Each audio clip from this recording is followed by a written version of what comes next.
सूरज ने अब दूसरी तारा को भी किडनैप कर लिया है और यहीं से कहानी ने एक और चौंकाने वाला मोड़ ले लिया है।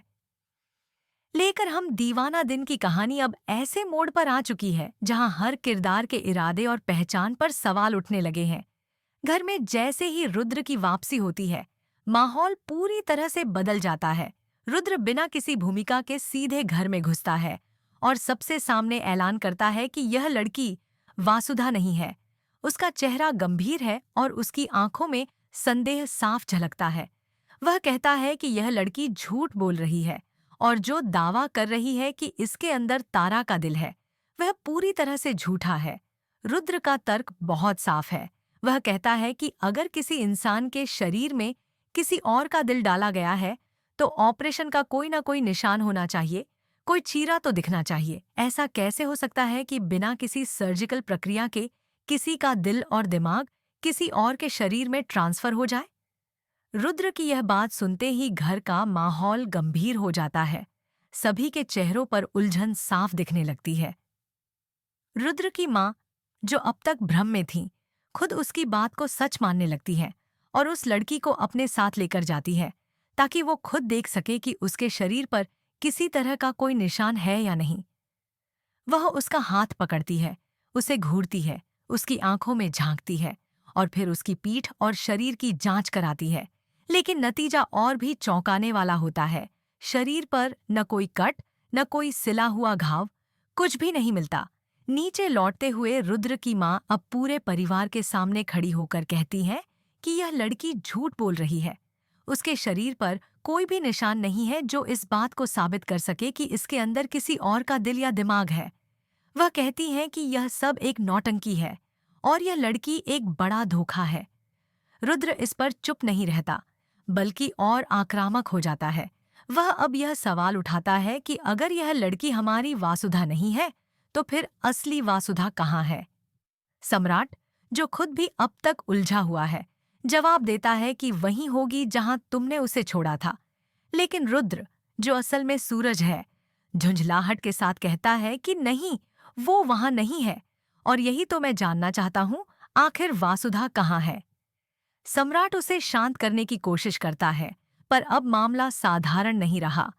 अब तक पूरे परिवार के सामने यह बात साफ हो चुकी है कि जो तारा घर में मौजूद है, वह न सिर्फ दिखने में अलग है, बल्कि उसके व्यवहार, उसकी सोच और उसकी यादें भी बदल चुकी हैं। यानी न सिर्फ उसकी पहचान नकली है, बल्कि उसके अंदर तारा का दिल और दिमाग भी नहीं है। रुद्र अब यह साबित करना चाहता है कि इस लड़की का यहाँ कोई हक नहीं है और वह हर हाल में उसे घर से बाहर निकालना चाहता है। यह सारी कहानी सिर्फ नकली तारा तक सीमित नहीं है। असली साजिश इससे कहीं बड़ी है। सूरज, जो अब रुद्र के शरीर में है, असल में पहले ही एक तारा को कैद कर चुका है। वह एक नहीं बल्कि दो ताराओं के साथ खेल रहा है। एक तारा को उसने पहले से एक सीक्रेट जगह पर बंद कर रखा है और अब दूसरी को भी वह किडनैप कर चुका है। उसका मकसद सिर्फ यह है कि किसी भी तरह दोनों ताराओं पर उसका अधिकार हो जाए। रुद्र की माँ को अब तक इस बात का बिल्कुल भी अंदाजा नहीं है कि उनका असली बेटा रुद्र इस दुनिया में अब मौजूद नहीं है। सूरज ने उसकी पहचान चुरा ली है और अब उसी के रूप में पूरे घर को धोखा दे रहा है। तारा को वह एक कमरे में बंद कर देता है। जब उसकी माँ दरवाजा खोलने की कोशिश करती है तो वह चौंक जाती है कि रुद्र ने पहली बार कमरे को ताले से बंद किया है। ऐसा पहले कभी नहीं हुआ था। वह यह सोचकर घबरा जाती है कि आखिर ऐसा क्यों किया गया। जैसे ही वह ताला खोलती है और कमरे में घुसने की कोशिश करती है, चारों ओर से पत्ते हवा में घूमने लगते हैं और उन्हें पीछे धकेल देते हैं।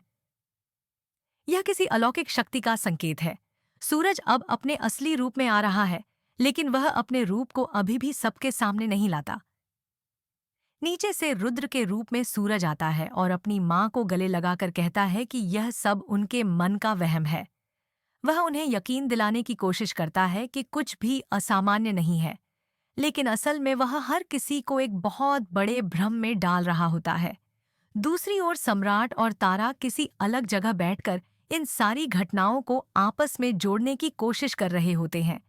वे सोचते हैं कि कैसे संभव है कि किसी के शरीर में बिना किसी घाव के दिल और दिमाग को बदला जाए। सम्राट कहता है, हम सूरज को बहुत अच्छे से जानते हैं, उसका चेहरा हम कभी नहीं भूल सकते। तभी तारा की आंखों में अचानक एक संदेह उभरता है। वह कहती है, कहीं रुद्र ही सूरज तो नहीं? अब स्थिति इतनी उलझ चुकी है कि घर वालों को जवाब देने के लिए एक तांत्रिक को बुलाया जाता है।